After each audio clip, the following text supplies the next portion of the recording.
Hello, আসসালামু আলাইকুম। আপনারা সবাই কেমন আছেন? আমি জিহাদ চৌধুরী আপনাদের সামনে উপস্থিত হলাম।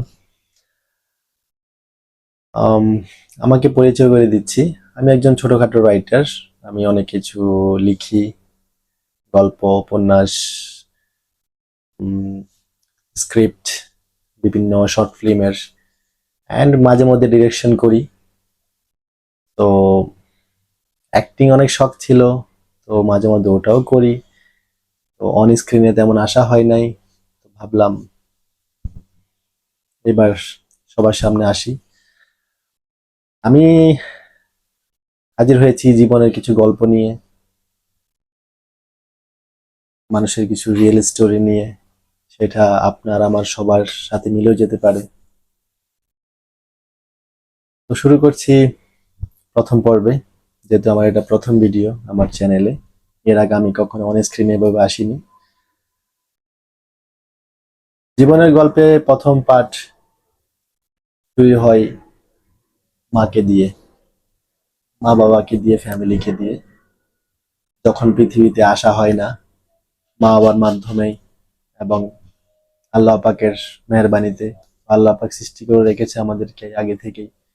সেই সৃষ্টির যোগ্য থেকেই আমরা দুনিয়াতে পদার্পণ করতে পারি। তো যখন আমরা পৃথিবীতে আসি, তখন আমরা নিষ্পাপ থাকি। বাবা মা তাদের আদর যত্ন দিয়ে লালন পালন করে। অ্যাকচুয়ালি সব বাবা মা করে কিনা আমার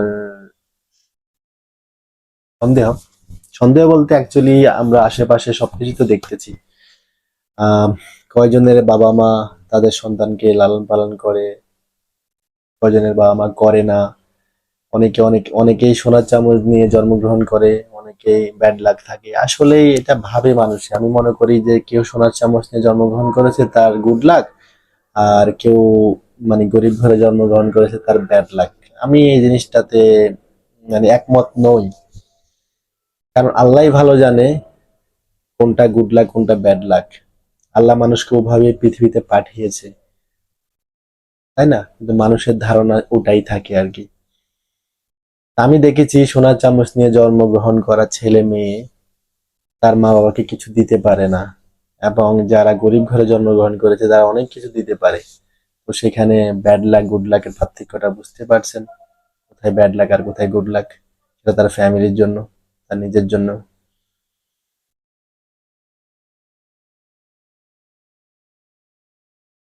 তারপরে বিশেষ করে অনেকেই মনে করে যে যে বাবার ভূমিকা মানে খুবই কম থাকে বা মায়ের ভূমিকা বেশি থাকে। আসলে ভূমিকা কারোরই কম না, যার যার জায়গায় সে সে একটা হিরো।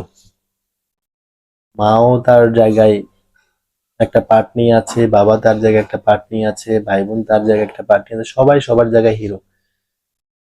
কোনোটা কোনো অংশে কম না। একটা 100 টাকার নোট আপনি যদি পরিপূর্ণ করতে চান, সেখানে ওই 1 টাকা যদি কম থাকে, 100 টাকার নোট কখনো পরিপূর্ণ হবে না।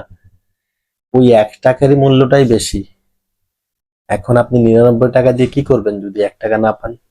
ওটা পরিপূর্ণ হবেই না। তো সেই ক্ষেত্রে হয় কি, সমঝোতা জিনিসটা লাগে, দুই হাত এক হওয়া লাগে, তাহলেই সেই জিনিসটা পূরণ হয়। তো তুলনা করে তো লাভ নেই যে মা বেশি আদর করে বাবা কম করে, বাবা বেশি আদর করে মা কম করে। আসলে কারোর কোনো কম্বিনেশন ছাড়া কিন্তু কিছু হয় না। আর আমি যেটা মনে করি, ভালোবাসার কোনো পরিমাপ হয় না। আদর ভালোবাসা যদি পরিমাপ করা যেত তাহলে দাঁড়িপাল্লা দিয়ে মাপা লাগতো। তো ভালোবাসার কোনো দাঁড়িপাল্লা নেই, কোনো লিমিটেশন নেই। এটা আসলে মাপা যায় না। যদি মাপা যাইতো ভালোবাসা, তাহলে যার কাছে সব থেকে বেশি ভালোবাসা থাকতো সেই সব থেকে বেশি কোটিপতি হতো বিক্রি করে করে দাঁড়িপাল্লা দিয়ে। আসলেই আম, আমি মনে করি টাকা পয়সা তো মানুষের লাইফে লাগবেই, যেটা প্রয়োজনের দরকার হয়। কিন্তু ভালোবাসা এমন একটা জিনিস, এটা আসলেই টাকা দিয়ে তো আজ পর্যন্ত কেউ কিনতে পারে নাই, আর না কিনা সম্ভব। আর এটা মানুষকে বাঁচতে শেখায়, এটা মানুষকে অনেক দূর এগিয়ে নিয়ে যায়। ভালোবাসাতে কষ্ট বেশি। কারণ এটা তো সুখের। ভালোবাসা জিনিসটা সুখের, সেক্ষেত্রে ওটাতে কষ্ট বেশি হবেই। আর কষ্ট ছাড়া তো কোনো কিছু স্বাদ গ্রহণ করা সম্ভব না। কষ্ট যেখানে সেখানেই প্রশান্তি বেশি। অনেক জিনিস ইজিতে পাওয়া যায়, ওটাতে প্রশান্তি থাকে না তেমন। তো মানুষ আজকাল মানে সহজ জিনিসটাতে অভ্যস্ত হয়ে গেছে। আমি শুয়ে আছি, হোম ডেলিভারি চলে আসতেছে, আমি শুয়ে আছি, এটা চলে আসতেছে। এটা না আসলেই। তো একটা মা কষ্ট করে কেন? সন্তানকে সুখে রাখার জন্য, সন্তানের জন্য এই কষ্টটা করে। তো ওই মার ওই প্রশান্তিটা ওখান থেকে আসে। বাবাও সেম কষ্টটা করে। মায়ের কষ্টটা মায়ের মতো করে, বাবা তার কষ্ট তার মতো করে। দুজনের কম্বিনেশনে কিন্তু সবকিছু হয়। তো সেক্ষেত্রে কারোটা ছোট করে দেখা যাবে না, যে বাবা আমার জন্য ওটা করে নাই, বাবা আমার জন্য এটা করে নাই। বাবা তার জন্য, তার নিজের জন্য করতে না করতেই তো ফ্যামিলির জন্য করেছে না। বাবা কখনো তার নিজের জন্য করেই নাই। তো অনেকে অনেক দিকে মতভেদ দেয়, অনেক ছেলে অনেক মেয়ে, ঠিক আছে? তো দিন শেষে হয় কি, ভালোবাসাটাই মানে অনেক বড় কিছু হয়ে দাঁড়ায়। অনেকেই বলে না যে তুমি তো আমাকে শুধু টাকা পয়সা দিয়েছো, ভালোবাসা কি দিয়েছো? দিন শেষে কিন্তু ওটাই দাঁড়ায়। যদিও টাকা পয়সা অনেক ইম্পর্টেন্ট, তখন কিন্তু যখন টাকা পয়সা একজনকে, একজনকে আমি শুধু টাকা পয়সা দিয়ে গেলাম, টাকা পয়সা দিয়ে গেলাম, তাকে আমি সময় দিলাম না, তাকে আমি ভালোবাসা দিলাম না, তখন কিন্তু ওই টাকাটা ওখানে অমূল্যহীন হয়ে যায়। টাকাটা ওখানে মূল্য হয় না। তখন বলে যে সময় দিয়েছো, তখন বলে যে তুমি আমাকে ভালোবাসা দিয়েছো আসলে।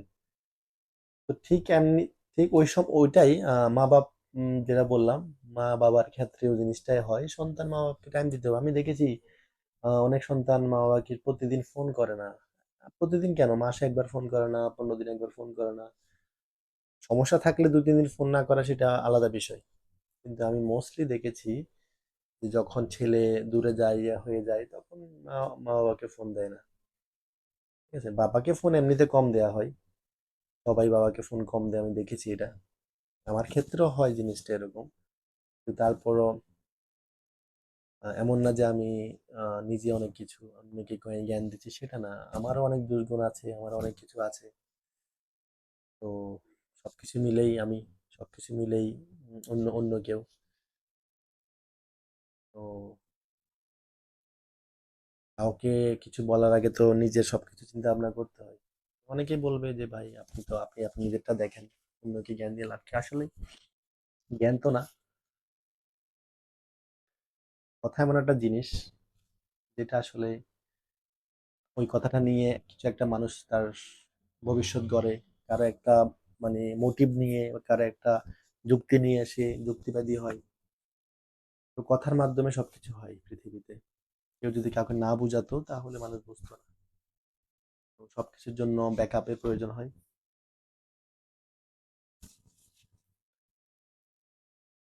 তো আমি মনে করি যেটা, যে মা বাবা ভালো হোক আর খারাপ হোক, ওটা মা বাবা। ওটা উনি তোমাদেরকে জন্ম, তোমাকে আমাকে জন্ম দিয়েছে, পৃথিবীতে এনেছে। তার অ্যাবিলিটি থাকলে সে করেছে, অ্যাবিলিটি না থাকলে সে করে নাই। করে না যে এমন না, করার জন্য আপ্রাণ চেষ্টা করে, সব জায়গায় ছোট হয়। এই জিনিসগুলো সবার দ্বারা সম্ভব না। আগের দিনের মা বাবা এখনকার মা বাবার মধ্যে আকাশ জমিন পার্থক্য। এখনকার মা বাবারা কি করে? ওই ত্যাগ স্বীকার কোথায় করে? করে না। তো সবাই এটা বুঝে না আসলে। আর অনেক সময় হয় কি, বোঝার মাধ্যম মানে বোঝার পরে অনেকে অনেক জায়গায় প্রবলেমে পড়ে যায়, বিভিন্ন প্রবলেম ফেস করতে হয়, তখন জিনিসগুলা টেক কেয়ার করে উঠতে পারে না। তো আসলেই লাইফটা একটা গেমের মতো। কখনো সাপের মুখে পড়ে লেজে চলে আসতে হয়, কখনো লেজ থেকে উপরে উঠতে হয়, এরকম কখনো সিঁড়ি বেয়ে উপরে উঠতে হয়, এরকমই। তো আমি যতটুকু বুঝি, সবার ঊর্ধ্বে ভালোবাসা।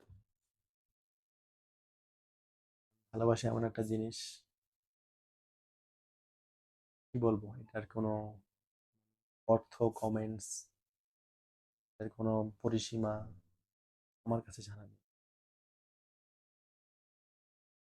তো সবার ঊর্ধ্বে মায়ের ভালোবাসা, এরপরে বাকি সবার ভালোবাসা। তো মা তো মাই, সে তোমাকে ভালোভাবে যদি লালন পালন নাও করে তাও সে মা, আর ভালোভাবে লালন পালন করলেও মা, ফেলে দেওয়া যাবে না কখনো। আর বাবা তো হচ্ছে সবকিছু ছায়া, সবার জন্য ছায়া। বাবার ইম্পর্টেন্সটা সবাই বুঝে না আসলে, বুঝতে চায় না, গভীরে ঢুকে না। চিন্তা করে আমার বাবা আমাকে এটা করে না ওটা করে না। আমি একসময় চিন্তা করতাম অনেক কিছু আসলে, ভেবে দেখলাম যে যখন মানে জিনিসটা হারায় যায় তখন বোঝা যায়। এটাই।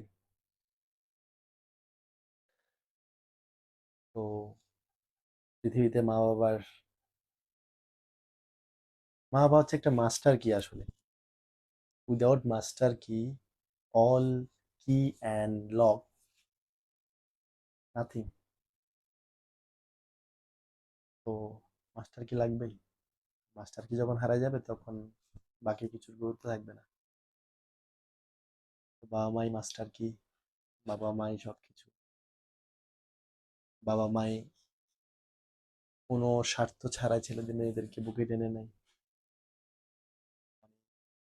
একমাত্র বাবা মাই তার মানে ছেলে মেয়েদের জন্য বাবা মা এটাই বলে যে তোরা আমাদের সব থেকে বড় সম্পদ। যেটা কারো মুখে মানে যেটা কারো মুখ দিয়ে আসে না। টাকাকে সম্পদ মনে করে না, ছেলে মেয়েদেরকে সম্পদ মনে করে। তো এই ভালোবাসার কি নাম দেওয়া যায়, তাহলে বলুন।